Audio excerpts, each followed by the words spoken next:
कहानी की शुरुआत होती है सन 2078 में। एनईबी कॉरपोरेशन पिछले 50 सालों से जाने पहचाने सारे सोलर सिस्टम्स की माइनिंग पर कब्जा जमा कर बैठी है। 20 साल पहले सीरियस 6B पर एनईबी को एक नया पदार्थ मिला है जिसका नाम बेरेनियम है। ये दुनिया की एनर्जी क्राइसिस खत्म कर सकता है, लेकिन इसकी माइनिंग ने खतरनाक रेडिएशन और प्रदूषण को जन्म दे दिया। माइनर्स और साइंटिस्ट्स की एक फेडरेशन जिसे अलायंस कहा जाता है, उन्होंने एनईबी से माइनिंग रोकने की बात की, लेकिन जवाब में एनईबी ने जंग छेड़ दी। इस संघर्ष ने अर्थ पर भी कोल्ड वॉर जैसी स्थिति पैदा कर दी, पर असल लड़ाई सिर्फ सीरियस 6B पर ही लड़ी गई। धीरे धीरे एनईबी ने न्यूक्लियर बॉम्ब्स का इस्तेमाल करना शुरू कर दिया। रेडिएशन की वजह से प्लैनेट की ज्यादातर आबादी मर गई। बहुत सारे माइनर अपनी जान गंवा बैठे। अब जंग के 10वें साल में सिर्फ कुछ ही लोग बचे हैं। एक बंकर के अंदर कुछ माइनर सिगरेट्स पर जुआ खेल रहे हैं। तभी सिक्योरिटी कैमरास पर उन्हें कुछ हरकत दिखाई दी। उन्होंने देखा कि एक एनईबी सोल्जर उनकी तरफ बढ़ रहा है। जब वो काफी पास आ गया तब भी किसी ने गोली नहीं चलाई, क्योंकि सबको लगा कि कुछ गड़बड़ है।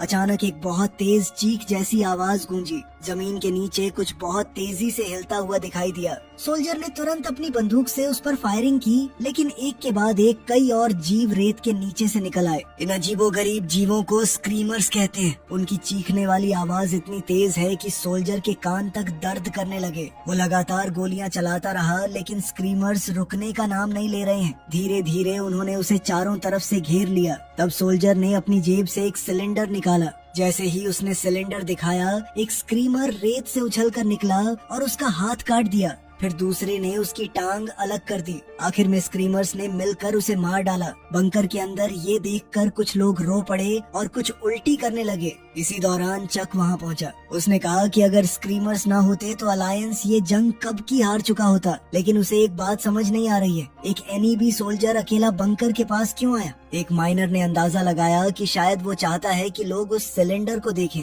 चक ने सिलेंडर लाने का फैसला किया। उसने अपनी कलाई पर पहना हुआ ब्रेसलेट चालू किया जो स्क्रीमर्स को दूर रखता है, और बंकर से बाहर निकल गया। जब तक वो पहुंचा, सोल्जर की कटी हुई टांग रेत के नीचे घसीटी जा चुकी है। कुछ ही पलों में पूरी लाश भी रेत के नीचे गायब हो गई। जब स्क्रीमर्स उसका कटा हुआ हाथ भी ले जाने लगे, चक ने फायरिंग करके उन्हें भगा दिया। फिर उसने सिलेंडर उठाया और देखा कि वो अलायंस के लिए एक संदेश है। थोड़ी देर बाद चक सिलेंडर लेकर कमांडर जोसेफ के पास पहुंचा। उसने बताया कि 6 महीने से किसी एनईबी सोल्जर को नहीं देखा गया, इसलिए ये सब बहुत अजीब लग रहा है। जोसेफ सिलेंडर खोल नहीं पाया। कुछ देर बाद सिलेंडर खुद ही खुल गया और उसमें से संदेश बाहर आ गया। संदेश एनईबी आर्मी के मार्शल की तरफ से है। उसमें शांति वार्ता की मांग की गई है। चक को ये अच्छी खबर लगी, लेकिन जोसेफ को पूरा मामला एक जाल जैसा लगा। इसके बाद जोसेफ ने कम्युनिकेशन ऑफिसर को अर्थ पर संदेश भेजने को कहा ताकि पूछा जा सके कि आगे क्या करना चाहिए। ऑफिसर ने बताया कि इमरजेंसी फ्रीक्वेंसी पर एक ट्रांसपोर्ट शिप उतरने की परमिशन मांग रही है। ये बात और भी अजीब है क्योंकि बंकर शिपिंग रूट से बहुत दूर है। जोसेफ ने कहा कि पहले पता लगाओ उनकी इमरजेंसी क्या है। तभी जोसेफ और चक ने नोटिस किया कि मार्शल के संदेश के साथ एनईबी कमांड पोस्ट का एक नक्शा भी भेजा गया है। जोसेफ को फिर भी सब कुछ गलत लग रहा है। उसके मॉनिटर्स दिखा रहे हैं कि एनईबी की तरफ से 2 हफ्तों से कोई रेडियो सिग्नल नहीं आया। कुछ समय बाद सेक्रेटरी ग्रीन का हॉलोग्राम संदेश आया। उसने बताया कि एनईबी ने सीज फायर मांगा है और शायद जंग खत्म होने वाली है। एक दूसरे प्लेनेट पर पेरिनियम नाम का एक दूसरा एलिमेंट मिल गया है जो रेडिएशन पैदा नहीं करता, इसलिए एनईबी वहाँ माइनिंग शुरू कर सकती है। लेकिन तभी हॉलोग्राम टूटने लगा। रेडिएशन से भरे डस्ट स्टॉर्म ने सिग्नल में रुकावट पैदा कर दी। कुछ बटन्स दबाने के बाद तस्वीर वापस आई, लेकिन संदेश का एक हिस्सा खो गया। जो हिस्सा सुनाई दिया उसमें ग्रीन कह रहा है कि किसी भी हालत में एनईबी बेस से संपर्क मत करना, वरना शांति की कोशिश खतरे में पड़ सकती है।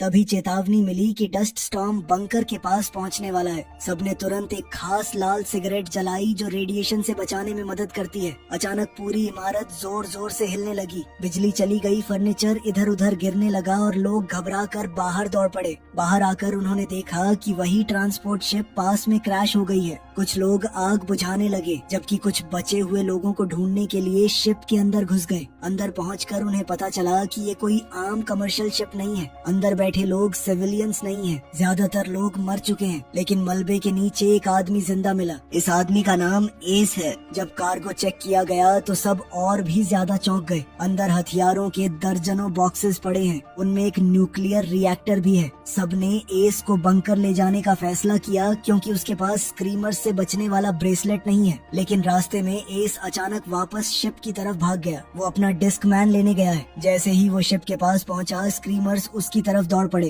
क्रू ने लगातार फायरिंग करके उन्हें रोकने की कोशिश की। फिर भी एक स्क्रीमर शिप तक पहुंच गया और उसने धातु को काटकर अंदर से एक लाश चुरा ली। डिस्क मैन मिलते ही एस भागा, लेकिन एक उछलता हुआ स्क्रीमर उसके सामने आ गया। एन मौके पर जोसेफ ने गोली चलाकर स्क्रीमर को खत्म कर दिया और एस की जान बचा ली। वापस बेस पर जाकर जब उसने स्क्रीमर की जांच की तो पता चला कि ये एक नया मॉडल है और इसमें पहले से ज्यादा एडवांस चिप लगी हुई है। एस उससे मिलने आया और बताया कि वो गनरी स्पेशलिस्ट है। उसने स्क्रीमर्स के बारे में पूछा तो जोसेफ ने समझाया कि अलायंस ने उन्हें अर्थ पर बनाया है ताकि ये जंग खत्म की जा सके। जब एस ने मशीन को छूने की कोशिश की, उसे तुरंत हाथ पीछे खींचना पड़ा। जरा सी लापरवाही उसकी उंगलियां काट सकती थी। जोसेफ को और चिंता तब हुई जब उसने डेटा देखा। डेटा से पता चला कि स्क्रीमर ने खुद को मॉडिफाई किया है, यानी ये मशीन्स अपने आप को बेहतर बना रही हैं।